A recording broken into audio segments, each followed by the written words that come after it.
What if the quiet giants of the rainforest woke up with a mind like ours? I don't just mean curiosity behind those dark, knowing eyes, but strategy. A memory that reaches across decades. A language that carries ideas from one troop to another, from one valley to the next. Gorillas already live in these incredibly tight-knit families. They can read each other's moods, and they navigate forests that are constantly changing with every storm. But give them human-level intelligence, and that forest stops being just a backdrop. It becomes a governed world, with borders you can't see and agreements you never signed. Let's start with the body. A gorilla's strength is legendary, built for pure power. It's a frame designed for climbing, for tearing through vegetation, for holding its ground. Now, imagine human-level intelligence inside that chassis. It doesn't mean chaos, it means restraint.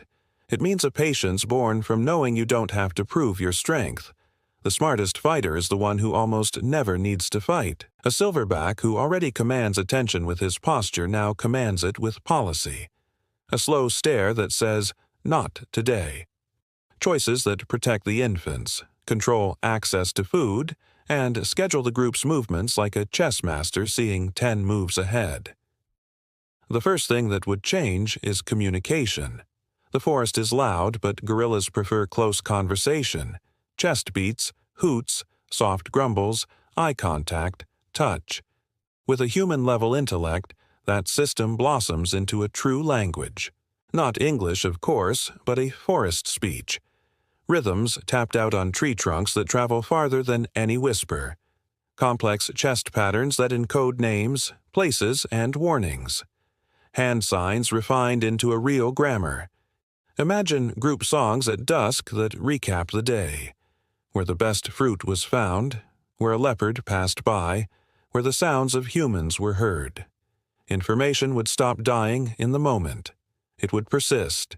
It would spread. And where information spreads, culture follows. Gorillas already teach their young which plants are safe to eat and which thorns to avoid. Now, imagine traditions that last for generations. Their toolkit would expand. They'd use stripped branches to pry stinging ants from a log without getting hurt, or place flat stones as stepping pads in muddy crossings. Woven leaf markers that bend with the wind could point the way to safe water. Fire is tricky in a wet forest, but intelligence doesn't need flames to innovate. They'd exploit physics first, leverage, weight, shelter, the flow of water. We'd start seeing structures appear, arched boughs lashed together with vines to break the rain and wind. In the cold highlands, they'd pack nest walls with moss to hold in heat. Their night camps would become repeatable designs, adjusted for the season and altitude. Their territory would become mapped in their minds, not just patrolled by instinct. Borders would no longer be vague edges of scent and sound, they would be negotiated. Picture this. Two families meet at a giant fruiting fig tree. Instead of a shoving match that risks injury, the elders trade signals. They communicate the number of infants they have, their hunger level, recent hardships. One troop might yield the best part of the tree today in exchange for safe passage through a bamboo slope next week. This reciprocity works because memory works. A broken deal is a remembered deal, and a family that breaks too many deals will find itself isolated, starving quietly as neighbors stop sharing storm shelters or tipping them off to predators with distant calls. Their diet would shift from opportunistic to planned. Gorillas already eat a huge variety of plants. Intelligence brings calendars. They'd learn to rest certain groves to let the fruit recover. They'd spare young saplings that produce the sweetest leaves, marking them with braided vines so the children know not to strip them bare. Over years, this accidental gardening would become intentional forest tending. The forest that looks wild to us would become a tended commons to them. Power would also change, but without losing face. A silverback would still lead, but his leadership would now face scrutiny.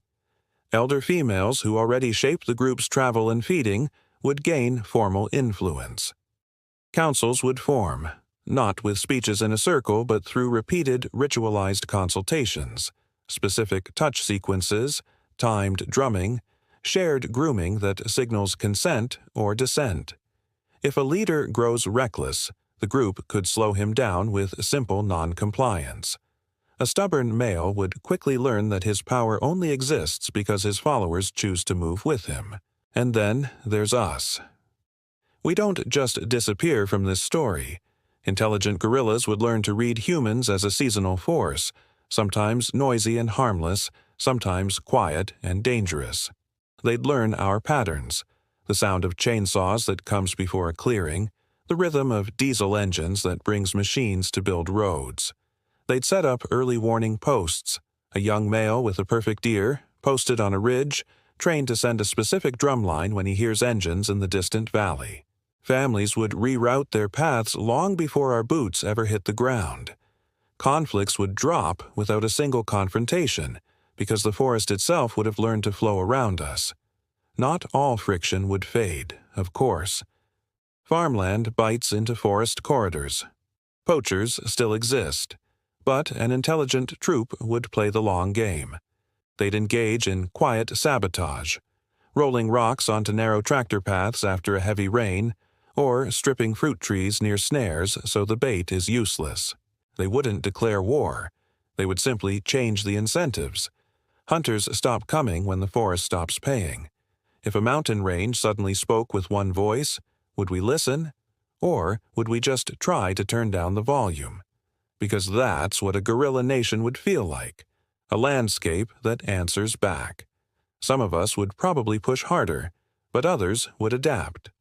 Conservation teams would shift from protecting this area to negotiating with this family. Tour operators would sign codes of conduct, learning the new signs. A 3-beat roll that means no cameras right now, or a slow rumble that means infants are present. Keep your distance and lower your voices. The entire economy of the forest would rebalance. Gorillas wouldn't just eat fruit and wander off. They'd carry seeds to specific clearings where sunlight promises success. Over a decade, ridgelines would stabilize. Valleys would host more birds. Streams would run clearer. The forest would get better at being a forest because its caretakers could finally plan for the future. And what about their children? Play would become school. Games would encode survival skills. Mock foraging with a point system for rare leaves, or call-and-response songs that drill the language of weather. A teenager who rushes toward a boundary might be set to camp with the elders for a season, absorbing stories laced with consequence. Tales of a flood remembered by someone still alive to tell it. Memory plus mentorship equals fewer fatal mistakes. In this new world, strength would remain sacred, but guided strength would become law. A grandmother who remembers a once-in-a-generation drought now pairs that memory with human-level reasoning. She would anchor the council in patience, reminding the hot-headed young males that the bamboo always returns if you don't strip it bare. One wise elder does for a family what libraries do for a city. 100 wise elders do for a biome what few governments ever manage. They create a strategy that lasts. If this future arrived tomorrow, we'd be tempted to call it a miracle. But it isn't. It's a mirror. Gorillas with human intelligence would show us what power looks like when it chooses patience, what territory looks like when it chooses negotiation, and what survival looks like when it chooses stewardship over impulse. The forest would stop being scenery. It would become a partner, one with a face, a heartbeat, and a plan. The real question isn't whether we could live with them. It's whether we can learn from them fast enough to deserve the invitation. Thanks for watching. If you enjoyed this thought experiment, be sure to like this video and subscribe for more content that makes you think. See you next time.